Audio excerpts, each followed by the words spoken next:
How's it going, guys? Shape here and welcome to the channel. This video is going to cover what I have found to be my best gold farming methods in patch 8.3. These methods might not be the best for you depending on which server you're on, but currently for me these were what I found to be the most consistent ways to farm gold right now. These farms aren't in any particular order depending on the sell price. They can fluctuate on which method is making you the most gold per hour, so I suggest favoriting all these items on the auction house and checking to see what is selling the best before you start your farm. So with that being said, let's hop into it and find out what those methods are.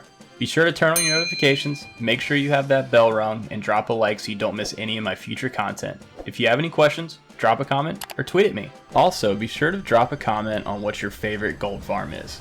Our first farm on the list takes us to the depths of Nadjatar where you'll be herbing Xenanthid. A few things you will need to make this farm successful are a Sky Golem and rank 3 Xenanthid. Unless you are a druid, then the Sky Golem is almost necessary to make this farm worth it, since most of the nodes are going to be around mobs you would spend a lot of time killing if you were dismounted every time. If you don't have the gold to invest in the Sky Golem and you can't make it yourself, then there are the mono hardened stirrups you can purchase instead. These stirrups will allow you to interact while you're mounted in Kulturis and Zandalar for 2 hours. They're currently selling on my server for around 150 gold per stirrup, so depending on how much you're farming these, this could add up after a while, but it's the next best option to the Sky Golem. I also have come up with a route that has worked better than any of the routes that I've seen online. It isn't anything too special, as I have just taken a couple of routes and merged them all together to make one large circle instead of multiple other routes. I have found this route to be really helpful when a lot of others are in the zone farming or when you run into multi-boxers. Since you're going the long way around, you will be not on the same track as the others and you can get to the nodes before they do for the most part. I'm able to farm about 100 Xenanthid every 10 minutes using this method, so after an hour farming you'll have roughly 3 stacks of Xenanthid, and they're selling from 14 to 25 gold per on my server over the last couple weeks. If you do the math here, that's roughly around 8,400 gold per hour on the low end. I usually only do this farm if the herbs are selling towards the higher end to get more respectable gold per hour, since there are many other methods on this list that could yield a better return. If you find yourself struggling against other farmers, then I suggest either stopping and going in reverse or changing up your route timing just a little bit. By just stopping and sitting on a node you know usually spawns is a great way to get back into the correct node timings. If this still isn't working, I suggest you check out anchorweed farming routes if they sell well on your server, because you can make as much gold if not more doing that method.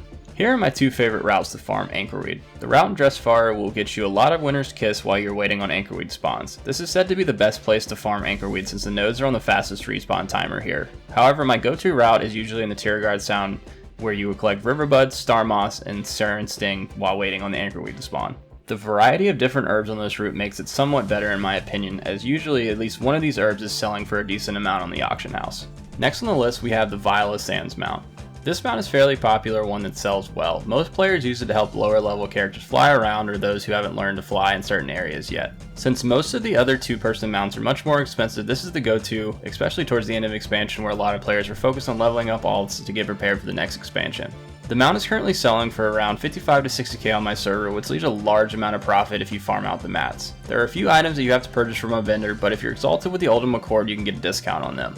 Besides the true gold bars, it only should take you about an hour or 2 to farm the rest of these mats. To transmute a Purin bar, which is what you would need to make a true gold bar, it requires a daily cooldown, and if you only have one character with Cataclysm Alchemy, then this will take 12 days for you to do alone. Depending on how fast the mount is selling on your server, this will most likely be fine to do it that way. You always want to have one mount up for sale in the auction house, and one in reserve to put up as soon as the other one is sold to make the most profit the quickest. The only problem with this mount sale is actually getting the recipe to make the mount. The recipe is going to require you to have at least level 600 Archaeology and level 75 Cataclysm Alchemy to make. While it isn't very hard to get level 600 Archaeology, the actual farm for the mount recipe that comes after is what really puts a damper on this one, and if you're not lucky you could waste a lot of time trying to get this and lose out on other gold farming techniques on the list. If you're interested in taking the time to farm this recipe, here's my video on exact steps you need to take to obtain the recipe, as I think this is still a very good one to have for your slow sales. Now if you're tired of farming current content and you want to take a step back in time, then I suggest you head out to the Shadowmoon Valley and farm Primal Airs. Even though Primal Air isn't current content, it still sells extremely well on most servers because they're reagents for a lot of transmog items. The farm is very easy to do and not a lot of people are doing it.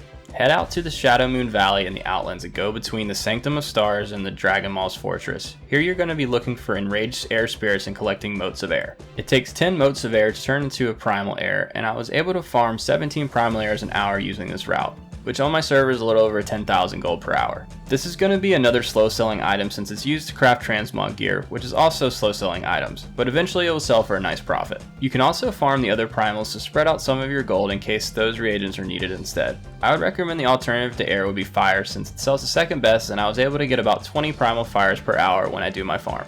For this farm, you can stay in the Outlands and head over to the Hellfire Peninsula to the Throne of Kil'jaeden. Here you'll be looking for motes of fire that are dropped by the incandescent fell sparks. This farm isn't quite as profitable as the Primal Air, but you can expect around 8,500 to 9,000 gold per hour from this, and it tends to sell a little faster than the Primal Airs as well. If you guys want a video of where all the primal locations are and how to farm them, please just let me know in the comments and I can make a video for you guys.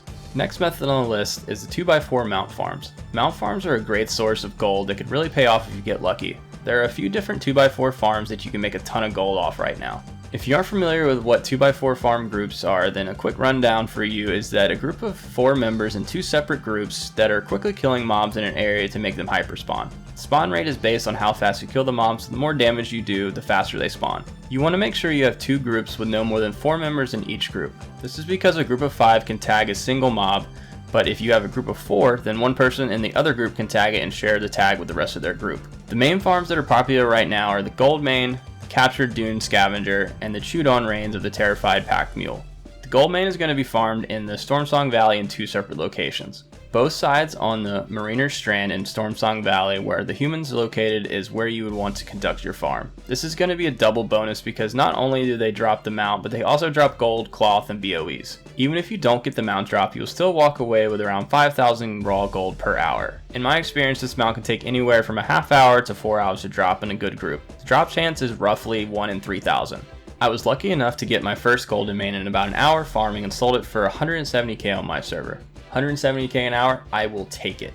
The Captured Dune Scavenger is found in the Vol'dun farm and is a little more common than the Golden Mane in my experience. For this reason, if you get your hands on this mount, it sells for around 50,000 gold on most servers that I have seen. The real reason to farm in Vol'dun is that the farming spot you're seeing on the screen is one of the areas that you can hyperspawn mobs the quickest, and it gives you the best chance at the 3rd mount on our list. The Chewed On Reins of the Terrified Pack Mule. This is a world drop and not tied to any specific zone, which is why it sells for almost 450,000 gold on my server. This farm will also net you around 5,000 gold per hour, so both of these farms won't leave you empty-handed on your gold farming, even if you don't get a mount drop.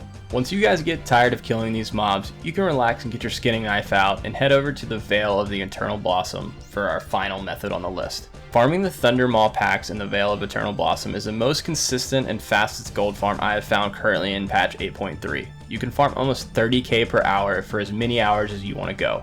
This stuff has been selling as soon as I put it on the auction house lately. You will be targeting the Thunder Maul packs and pulling as many of them as you can together to kill. To make this farm the most successful it can be, you want to make sure you have a max level character that is fairly geared and has rank 3 dredge leather and bone picking. The more gear you have, the better you're going to be able to stay with the respawn rates of the mobs. I would recommend a high mobility character that does good AoE damage, such as a demon hunter that I'm using. This isn't necessary to be geared or have max level dredge leather or bone skinning, but it does help with the speed in which you're clearing and skinning these mobs to be the most efficient you can be.